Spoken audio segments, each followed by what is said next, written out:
Hello, నేను మీ CS రావు. ఆంధ్రప్రదేశ్లో కంటైనర్లు అనగానే దాంట్లో ఎంత డబ్బు ఉంది, అసలు కంటైనర్లు ఎక్కడి నుంచి ఎక్కడికి వెళ్తున్నాయి అనేటువంటి చర్చ ఇటీవల కాలంలో బాగా జరిగింది. అయితే ఇప్పుడు 4 కంటైనర్లు 2000 కోట్ల రూపాయలు తీసుకెళ్తూ అనంతపురం జిల్లా పావడి వద్ద 4 కంటైనర్లు దొరికాయి. అక్కడ ఉండేటువంటి సబ్ ఇన్స్పెక్టర్ తొలుత అక్కడికి వెళ్ళారు.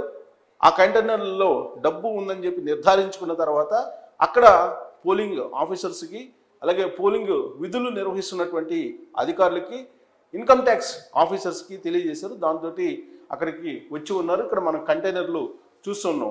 పోలీస్ అనేటువంటి రాసి ఉన్నటువంటి ఈ స్టిక్కర్ తోటి ఈ కంటైనర్లు వస్తూ ఉన్నాయి. ఎక్కడి నుంచి? కొచ్చిన్ నుంచి అనంతపురం మీదుగా హైదరాబాద్ వస్తున్నాయని చెప్పి ప్రాథమికంగా తెలుస్తూ ఉంది. వీటికి పోలీస్ స్టిక్కర్లు వేసుకొని వస్తున్నాయి. అటు ఇటు రెండు వైపులా పోలీస్ స్టిక్కర్లు వేసుకున్నాయి. ఈ కంటైనర్ నిండుగా 2000 కోట్ల రూపాయలు ఉన్నాయి. ఇంతకీ ఈ కంటైనర్లలో తరలిస్తున్నటువంటి డబ్బు ఎవరిది, ఇక్కడి నుంచి వస్తుంది అనేది ప్రాథమికంగా అయితే సమాచారం వస్తుంది. కొచ్చిన్ నుంచి హైదరాబాద్ అంటున్నారు, అనంతపురం దగ్గర పట్టుకున్నారు.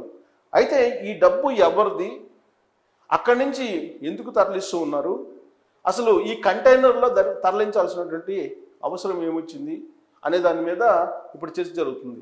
అయితే ఇప్పుడు అక్కడ ఉండేటువంటి సోర్స్ ప్రకారం ఏంటంటే అది ఇప్పటి వరకు కంప్లీట్గా ఎవరివి అనేది నిర్ధారణ కాలేదు. అయితే సెంట్రల్ బ్యాంక్కి, ఐడిబిఐ బ్యాంకు లేదా ఐసిఐసిఐ బ్యాంకు, ఇలా ప్రైవేట్ బ్యాంకుల పేర్లు కొన్ని చెప్తూ ఉన్నారు. ఆ ప్రైవేట్ బ్యాంకులు డబ్బు తరలిస్తున్నాయి అనేటువంటి ఒక అభిప్రాయాన్ని అయితే వ్యక్తం చేస్తున్నారు. గతంలో మనం ఇడుపులపై నుంచి కడప మీదుగా చెన్నై వెళ్తున్నటువంటి కంటైనర్లకు సంబంధించినటువంటి అంశం బయటకు వచ్చింది దాదాపు నెలన్నర క్రితం. ఆ కంటైనర్లలో డబ్బులు భారీగా తరలిస్తున్నారు అనేది వినిపించింది. అక్కడ వీడియోలు కూడా తీసుకునేలేదు.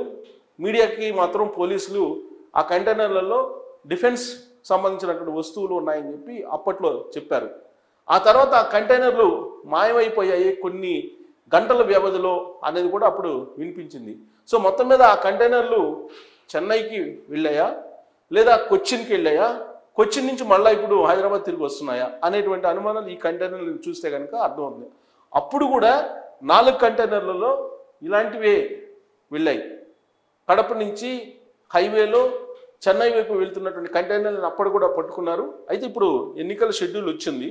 ఎన్నికల షెడ్యూల్ వచ్చినటువంటి క్రమంలో ఈ పోలీసు స్టిక్కర్స్ వేసుకొని వస్తున్నటువంటి వాహనాలు కనిపిస్తున్నాయి. అంటే పోలీస్ స్టిక్కర్లు వేసుకుంటే వదిలేస్తారు అనేటువంటి ఒక అభిప్రాయంతో ఈ విధమైనటువంటి స్టిక్కర్స్ వేసుకొని డబ్బులు తరలిస్తున్నారా, అసలు ఎవరివి ఈ డబ్బులు అనేదిగా ఇప్పటి వరకు కూడా మెయిన్ మీడియా, ప్రధానమైనటువంటి మీడియా ఎక్కడా కూడా దాని వివరాలు ఇవ్వట్లేదు. కేవలం కొచ్చిన్ నుంచి హైదరాబాద్ తరలిస్తున్నారు. 4 కంటైనర్ల డబ్బులు 2000 కోట్ల రూపాయలు ఉన్నాయని చెప్పి చెప్తూ ఉన్నారు. బట్ 2000 కోట్ల రూపాయలు ఉన్నాయా, 2 లక్షల కోట్ల రూపాయలు ఉన్నాయా అనేది తెలియదు. ఆ కంటైనర్లు విప్పితే తెలుస్తుంది. ఆ కంటైనర్లు ఇప్పటి వరకు విప్పి కౌంట్ చేస్తే దాంట్లో ఎంత ఉందనేది తెలుస్తుంది.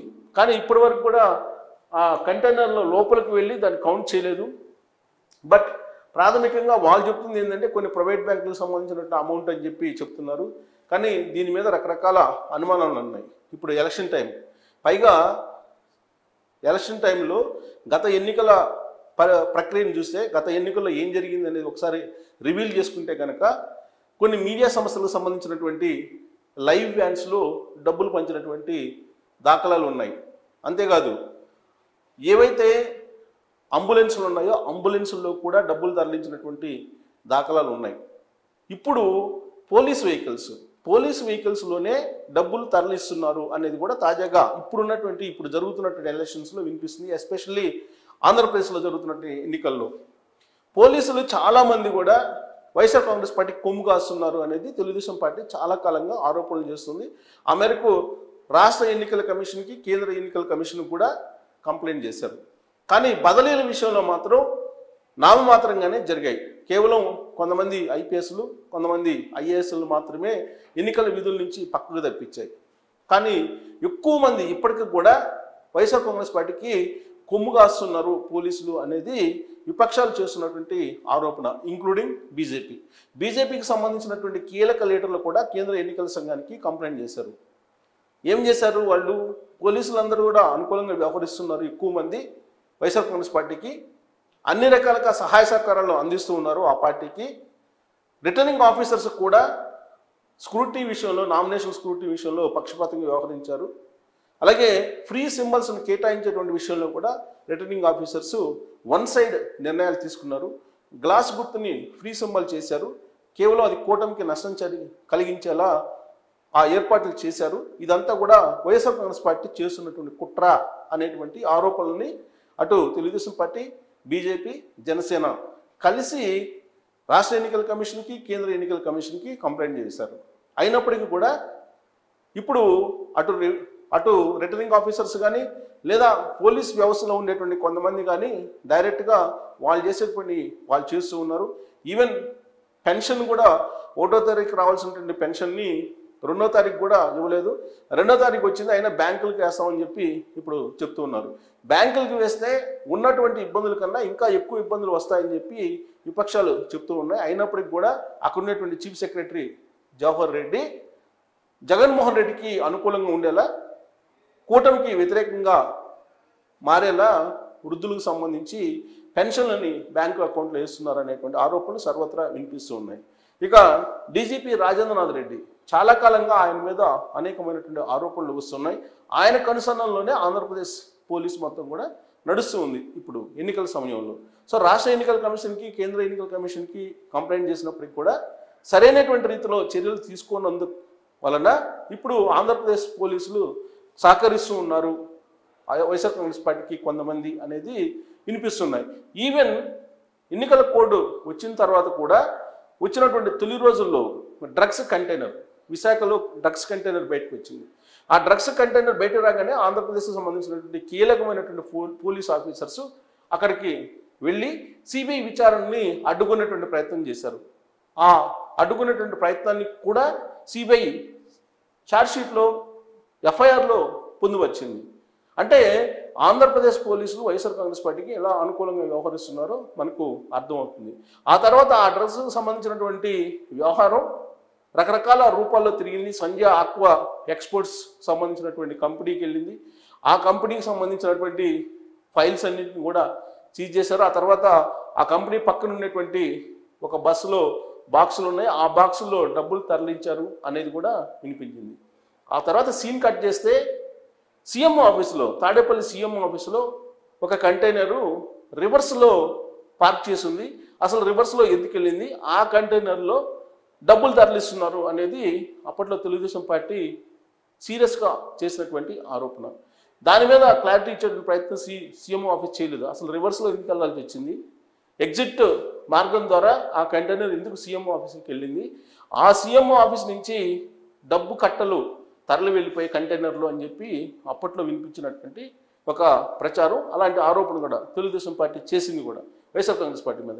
ఇప్పుడు సీన్ కట్ చేస్తే మొత్తం 4 కంటైనర్లు కనిపిస్తున్నాయి. ఈ 4 కంటైనర్లో డబ్బు తరలించేటువంటి అవకాశం ఎవరికి ఉంటుంది అని అంటే బీజేపీ వాళ్ళు కానీ, తెలుగుదేశం పార్టీ వాళ్ళు కానీ, జనసేన వాళ్ళు కానీ చెప్పేది ఏంటంటే గత 5 ఏళ్లుగా కూడా ఆంధ్రప్రదేశ్లో మద్య నిషేధం ఉంది. ఈ మద్య నిషేధం పెట్టడంతో పాటు మద్య నిషేధాన్ని మరొక రూపంలో తీసుకొచ్చారు. మద్య నిషేధం చేయకుండా మద్య నిషేధం అని చెప్పి 2019 ఎన్నికల్లో జగన్మోహన్ రెడ్డి చెప్పారు. కానీ మద్యాన్ని ఆయనే అమ్మిస్తున్నాడు. అది కూడా ఆన్లైన్ పేమెంట్ కాకుండా కరెన్సీ ఇస్తేనే మద్యం ఇస్తున్నారు. కాబట్టి ప్రతిరోజు వచ్చేటువంటి కొన్ని వందల కోట్ల రూపాయలు గోడౌన్లకు తరలించి ఆ గోడౌన్ నుంచి కంటైనర్లో తరలిస్తున్నారు అనేది ఒకటి వినిపిస్తుంది ఇప్పుడు విపక్షాలు చేస్తున్నటువంటి ఆరోపణ. సో ఇప్పుడు ఈ కంటైనర్లో తరలిస్తున్నటువంటి డబ్బు ప్రైవేట్ బ్యాంకులదా లేదా మద్యం అమ్మకాల ద్వారా వచ్చినటువంటి ఆంధ్రప్రదేశ్ సంబంధించినటువంటి ప్రభుత్వానిదా, లేదంటే దాన్ని ప్రైవేటు సంస్థలకు ఇచ్చారు కాబట్టి మద్యాన్ని తయారు చేసేది అలాగే అమ్మేది కూడా వాళ్ళు ఈ డబ్బును తరలిస్తున్నారు. ఎన్నికల సందర్భంగా ఎవరికి తరలిస్తున్నారు? ప్రైవేట్ బస్సుల్లో కూడా, ప్రైవేట్ ట్రావెల్స్లో కూడా హైదరాబాద్ నుంచి విశాఖపట్నం వెళ్తున్న సందర్భంగా ఇవాళ 250 కోట్ల రూపాయలను సీజ్ కూడా చేయడం జరిగింది. 250 కోట్ల రూపాయలు తరలిస్తున్నారని కూడా తెలుస్తుంది. ఇలా విచ్చలవిడిగా ఒక డంపు కంటైనర్లలో డబ్బుల్ని తరలిస్తున్నారంటే ఇది ఎవరికి సాధ్యము అనేది మీరు కూడా తెలిసి మీ అభిప్రాయాన్ని కూడా తెలియజేయచ్చు. Thank you.